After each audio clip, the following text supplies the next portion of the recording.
Faster than PlayStation can reverse its plans to make Helldivers 2 a forced mandatory PSN login on Steam, we're back with even more news. In today's video, we're diving back into the world of No Rest for the Wicked. We're going to be talking about future updates to the Crucible. Thomas has been busy on Twitter over the weekend answering our questions. Also, we want to wish him all the best health. He ended up getting sick last week. We'll talk a little bit about that, but we're going to just dive in. I'm also going to give you guys some expectations of what I have going into the Update 2 waiting room, which is probably what we're going to end up calling the next 2 weeks. And then we have an interesting, hopeful, fun community discussion as always. They also, the devs, and we'll talk about it because they do weigh in on the console wars, which was an interesting thing I didn't expect in my bingo card this weekend, and we'll talk about that too. So hello everyone, and welcome to another No Rest for the Wicked video. My name's Brian, if you happen to be new here, and it's clear to see that gamers have won big this weekend with the Helldivers 2 reversal. It really does show the power that we have in our voice and in the purse of getting things to change. Now, it's an interesting discussion. We're going to have, and we'll talk more about that towards the end of the video. And did I just include Sydney Sweeney as this reply just to put her in the thumbnail? Well, no, it's maybe 50-50. I created the thumbnail right before I sat down to record, so I thought it was ended up being, you know, she's a beautiful woman. I hope that you guys enjoyed said thumbnail, and obviously, you know, Sydney Sweeney, you rock, so keep rocking out there. Anyway, the reason why I bring up the Helldivers piece, because Thomas himself actually weighed in regarding his long-running thread about getting the Steam reviews up and up and up. And that's where he writes, "I'd like to welcome Arrowhead GS. Nice of you folks to join us in this journey, as they now have mixed reviews. But I do expect with the reversal from Sony that we'll see that change." Now, there's a couple of comments I've gotten regarding update number 1. Pat says, still no respec method, quick inventory compare. Obviously not getting everything that they wanted as a part of update 1. Abrex writes, while you're absolutely correct about key bindings, unfortunately it's flawed to near useless for me. You cannot rebind keys to the side mouse buttons as they did other guesses how we will want to use the mouse, rather than allowing us to actually adjust them so that they still have work to do. The rest of the patch was awesome. And I want to bring up these two things because clearly this is going to be an iterative process, and this is the first pass of the key binding. But also for controller players, we didn't get that update this weekend at all, and that should be coming. And I would expect this really we're going to step into a little bit of speculation, but I'm going to bring my developer hat into this conversation a bit, and we could kind of start to set the expectation that maybe we'll see the controller version here at update 2. Now, time-wise, I'm thinking they're on a 2-week sprint schedule. That is something very healthy. Not that we won't get hot fixes between then and now, but I would expect that update 2 would roll out 2 weeks from Thursday or Friday. And that's just setting that expectation. We'll see if they're able to hit it. Obviously, the more times that they hit those update cycles, the more accurate we'll be with our predictions. But also when it comes down to the respec and inventory compare, those are some big ticket items, but they also have a bigger time requirement than something like the keybind, options themselves. Now, I still think, like I said, iterative process, they're going to continue to expand on it. Just because we got keybinds doesn't mean that the next update won't feature additional enhancements. But of course, as Thomas and the devs keep us up to date on the plans, I'll be making those videos and keeping you guys informed. And that really just takes me to, guys, thank you so much for all of the new subscribers here at the channel. You guys are incredible, and thank you guys so much for the like support on the videos, dropping over 800 on one video from last week and averaging 400 to 500 likes per video. So thank you guys. It is absolutely humbling, and I'm going to do my best to keep you guys slightly entertained. I think of myself more in the like education and news kind of department. I really love making guides, and for those of you who've been watching my guides, thank you for that. But at the end of the day, I really appreciate you guys spending some time with me. But let's get more into the news, the actual things that are going down rather than my speculation. Jeremy actually tweets this out. He talks about their ambitions for Wicked Gamer extremely high, and we're always looking for great talent, no matter the trade. If you're passionate about creating art or tech, reach out at jobs@moongamestudios.com, and his DMs are open. So they're looking at expanding, adding in, and if you've ever wanted to, shoot your shot, go for it. The worst they can tell you is no. So I highly encourage you guys, if you've thought about it, you've ever wanted to do it, they're advertising that they're looking. That means they're going to get flooded with a lot of resumes, so you're going to have to do a little bit of extra work to get yours to stand out, and that's just kind of the resume game. But yeah, reach out. The worst that can happen is they say, no, not right now. Anyhow, Thomas goes on and he thanks everybody for a very heartwarming and all the different well wishes, especially as he spent some time in the hospital. He ended up having kind of a stomach virus that really just sent him there, and I'm glad that he's getting the care that he needs, and hopefully he is fully on the mend, and this week ends up being smooth for him. That does kind of explain one of the reasons why we didn't hear from him at all on Friday, and I just wish him all the very best. But let's talk about the future of the Endgame, the future of the Crucible. And this isn't the only thing they're adding. It's just the only big kind of thing we have at the moment, at this phase of early access. He talks about it. He goes, folks, obviously the Crucible isn't exactly where we want it yet. We had to ship a simpler concept for the early access launch, but I think the concept itself has a great deal of potential, and we'll be investing quite heavily into making the Crucible alone something players will be able to have countless hours of fun in. My design goal is that the Crucible will be just one of the endgame mechanics in Wicked, and I'd like to infuse more roguelike influences into it all. I think that we'll need to restrict players in some way when the rewards players for every room that they've cleared, while giving them an interesting choice for each reward that they can pick. And you only, if you're smart and you pick the right stuff on your particular class, will you be able to make it to the boss and succeed. And that's the end goal. On top of that, we have multiple different statues that I'd love it if players could pick from handicaps and in turn increase the bonus loot that they get. So ultimately, I think just like the Crucible alone would give players that kind of kick that they got from Hades, I'd like it to make me very happy, and then we'd have multiplayer on top of this. My final goal for the Crucible is what Hades did in pure design. Think of it basically as an evolution of what Diablo was about. I always thought that the concept alone still had so much potential. So yeah, of course, we're going to want to squeeze as much fun as possible into that mode. Now, Salty Couple asks, and Thomas responds, but Salty asks, is the Crucible 1.0 going to be procedurally generated, or every run will be handcrafted stages as well? And Thomas clarifies, our maps are always handcrafted. Otherwise, you'd get the Chalice dungeon issue. But we have multiple states for each map. So ultimately, you should always get a varied experience. And I would go on to add that based off of this answer, I do think that they're going to continue to expand those crafted maps within it. So instead of I think we have 10 rooms right now. Instead of these base 10 rooms, that's just going to increase the variability of every time you go in and make a run. Now, another comment comes in. Honestly, I love the Crucible as it is already. All it needs is more rooms so that every run feels a bit different, and additional connections or conditions for better loot. Change the 6 flames with podiums so that we get cursed artifacts on each, adding in new conditions and difficulty for even better rewards. Thomas says, well, if you already like the current version, I'm pretty sure you're going to love the version that we're making. So it's pretty exciting. I honestly am all in. This is one of the greatest games, I think, of this year. And we'll have to see, because again, it's just early access. This is just the appetizer to their Fellowship of the Ring, as to speak of 1.0 is in that kind of grandeur.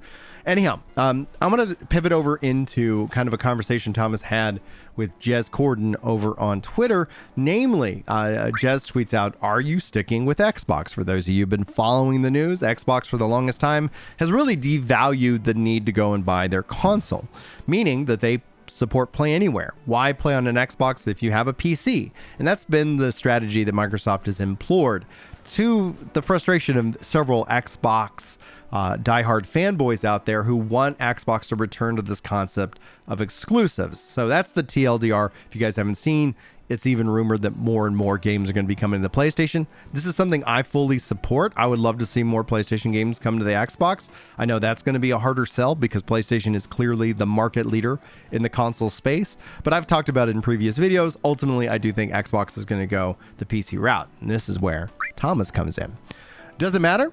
I think the industry is at a point where it's pretty clear that the model that the AAA industry has relied on for the last 20 or so years has probably run its course. COVID was a bit of a trap for a lot of these platform holders and publishers. Suddenly had a huge surge in people who had time at home, and what do? Well, they were looking for entertainment. So all the streaming services and gaming, etc., saw huge spikes in engagement. He continues, and instead of being cautious, this is unwarranted success. For some reason, the notion that this was going to be the new status quo, but nope. Once people went back to work, things went back to normal again, and the numbers dropped hard. What happens when the numbers drop hard? Well, unfortunately, a lot of people lose their jobs and companies suddenly need to course correct. This is what currently is happening. A lot of these huge corporations that were able to get investments not based off of merit, but on hype, suddenly got gutted because they were too greedy. My point is, a normal AAA title now costs between $100 and $300 million to produce. Some outliers like GTA 6 will even cost a multiple of that. Once this much money is on the line, how do you guarantee that you'll make your money back? You absolutely will have to attract as many customers as possible. I highly doubt it makes sense for a company like Microsoft to produce a huge AAA title these days if they would just sell it exclusively on their Xbox platform. That is why also shipping their games on PC and hopefully other platforms in the future will make absolute sense for Microsoft. Now, I guess the same issue is true with somewhat lesser extent, but still for Sony as well. Does it make sense to spend $200 to $300 million on a game that is constrained to just the PlayStation audience? The more you restrict how many people could buy the product, the more you risk your take. For the first time in 2 decades now, I wouldn't be surprised if we soon see Microsoft ship their flagship titles on PlayStation and vice versa. Sony has less than an incentive to ship their stuff to Xbox since Xbox doesn't have a huge install base anymore, but given the risk, every copy sold matters, especially since porting a game from PS5 to Xbox Series X isn't all that costly. We're at a real turning point here, and all the heads of those big publishing firms and AAA studios will have to decide if they want to still keep increasing development costs and risk that they might go up and go bankrupt should they not sell as many units as they had hoped, or trying to lessen those risks by selling their games to as many people as possible. I would guess that the latter will happen because it makes good business sense. Now, I think it won't matter in much of the future whether you have an Xbox or PlayStation. It'll be similar to owning a Sony or a Samsung DVD player in the past. The hardware will still matter to some degree, but you'll be able to get the same entertainment for all those devices. Xbox has actually been doing a mighty fine job when it comes to the hardware in recent years. Sony used to be unbeatable in that regard, but my PS5 is the ugliest device I own. I still hope Sony will come out with a badass new PlayStation portable, and I love that very much. And the only company, and he adds as kind of a final thought, because this is an important part of the discussion, that once again stands out from the crowd is going to be Nintendo, since there is no reason for Nintendo to change their current model. That's just what my thinking is, of course. I could be totally wrong, and I have been wrong in the past a couple of times, so take this all with a huge grain of salt. I think it's fascinating, and he goes on to continue on another reply, saying, I think that what Phil Spencer is thinking about, though, which is why opening up the Xbox and even allowing Steam to go on it too is a pretty smart idea. If Xbox transforms into a box that plays everything without any hassle, that's a pretty compelling concept. That's where a lot of gamers out there who just don't want the hassle of PCs, which is why a lot of PC players also love their Steam Decks, so a console makes more sense to them. I think Valve is already pretty busy with and profitable enough through Steam alone. If the next Xbox is just a super well engineered sexy console that can play all of your Xbox and PC games at a good price, I think a lot of people are going to be interested in that.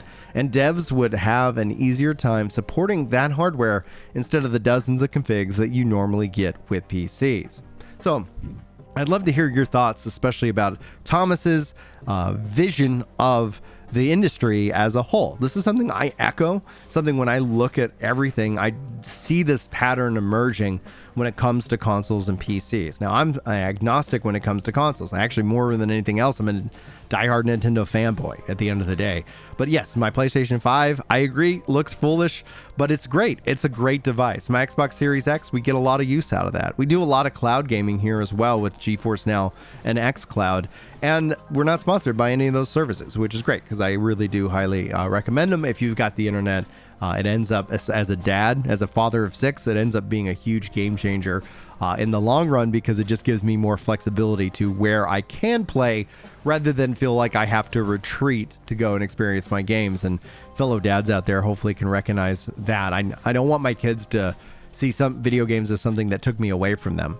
I want them to be something we do together and experience together because I find playing together a way more enjoyable experience than just kind of going off on my own. But no judgment to people who want that, that kind of more personal time. I'm more extroverted, so that's just maybe part of my personality. It is what it is. Anyhow, as a part of the community discussion in today's video, I'll keep it brief because we touched on it earlier in the video, but this was something very interesting. The drama around Helldivers 2 and the different revelations that come into play where there are certain areas you can't get PSN. PSN's got security issues. Sony is forcing this because they want that MAU, that active user that they can report on, especially with their growth. Everything is shifting from the consoles sold to the services sold. How many users do you have? How often are they active? That in and of itself is where the metrics, I think, are shifting, even if they haven't publicly come out and acknowledged that to their fan base. But obviously, console warriors will war. You got to view it as a pure entertainment over on Twitter. Otherwise, I think you're going to lose a lot of faith in humanity at the end of the day. But what's interesting is that this tweet came out talking about Helldivers in Ukraine because the people were kind of saying, like, you just need to create a PSN account. What's the big deal? Well, outside of countries that don't have it, in Ukraine, you're required to buy a PS4 or a PS5 in order to get a PSN account. So you would actually have to go buy the hardware there in that country, which obviously is just poor Ukraine, right? Like at the end of the day, like that sucks for them, what's going on with Russia, but what's also going on with, hey, this sucks. I'm so glad that Sony did reverse course. And that is the message to you guys, that never underestimate the power of the purse. There's a lot of power that we have. The problem with gaming and gamers in particular is that it is very rare for gamers to go against a fun and popular game. And to see that Sony was able to course correct is good. And I think that it's okay to make mistakes. And people might be like, well, I'm just never going to trust them again. It's like, I know that some people will be burned. But what I celebrate in individuals, what I would celebrate in you is like, if you wronged me, that we made amends. Like, it isn't about, in my mind, I think there's a forgive and forget mindset, but that just comes down to my personal, I guess, life and kind of worldview. But I know that there's also, forgive and just, don't forget. So that way you don't necessarily get screwed or abused. And these companies, because of their fervent fan base, have a tendency to have that baked into the logic and baked into our reasoning, where you see people will corporately defend these companies and whatever decision they make because they're bought in. And that in and of itself is always going to be an interesting thing. And I think that's why this victory is a victory. For me, I have a PSN. I have no issue. I was like, all right, I'll link it up to my Helldivers 2 account. I think that and hope that they, with an optional view, is that if they brought in cross progression, I would also then pick up the game on my PS5 and play my character downstairs and upstairs. It gives me that flexibility. Crossplay, cross save is a huge thing when it comes to features that I prefer. And so that's something where it's like they can incentivize the linking of that account as opposed to making it mandatory. And this is a good lesson learned, and we'll have to keep an eye out. I do think that they'll probably be making it mandatory going forward for games when they launch. And that's honestly, that's their call, because you're now buying the game with that expectation, as opposed to like, oh, I didn't know that I couldn't play this game in this country because of these changes, or now I can't play the game because I don't have a PSN and it's forcing me to make one, something like that. Anyway, guys, I'd love to hear your thoughts on this subject. Where do you fall, especially when it comes to the Helldivers 2 situation or the No Rest for the Wicked? Honestly, I think that there's a real big contrast between the two right now. Namely, when you look at the No Rest for the Wicked, it feels like it's a dev team that actively really truly cares about the community. There was definitely some hostility with the Helldivers 2 situation over the last couple days. But guys, that's gonna be it for me today. Thank you guys so much to the members here at the channel. I really appreciate you guys. Your names are over here. You guys are amazing. Thank you so much for that support. Hopefully you're enjoying all the free perks and stuff like that you get as being a member. Also, guys, if you want to support the content for free, that like button is a great way to do so. Also, you can check the affiliate links in the description of this video. That's another way that supports me and my family directly. And outside of that, guys, I just wish you all the best. More than anything, thank you so much for giving me some of your time today. Hopefully you had a good time with this video, and hopefully I'll see you in the next one. But until then, take care.